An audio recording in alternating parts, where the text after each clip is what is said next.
Ndugu wateja wetu, hii ni mashine kwenda kwa mteja wetu wa Mbeya ambaye ni Lea.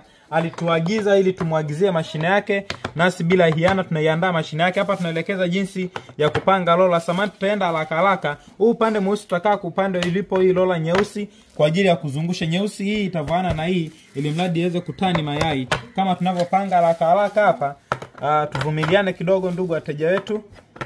Lea, hii ndo mashine yako bana, tunakuangalizia moja kwa moja. Hii ni kazi yetu na kuchekia ili tujue kuwa hii ni ngazi ya kwanza. Ukimaliza ngazi ya kwanza, basi unaweka ngazi ya pili kama ifuatavyo.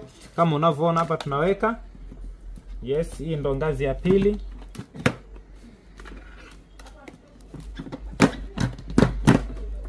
Hiyo ndo ngazi ya pili. Ukivuka ngazi ya pili, unakuja tena ngazi ya pili, unapanga kama tulivyopanga ile ngazi ya kwanza. Yes, kama ifuatavyo.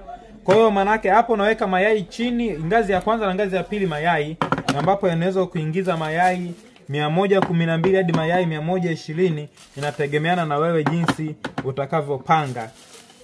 Hii mashine inapatikana kwetu kwa shilingi 450 tu. Kwa wateja wote wa mikoa tunatumia kwa uaminifu mkubwa. Ukishapokea unalipia mashine yetu. Kikubwa wewe nawe uwe muaminifu.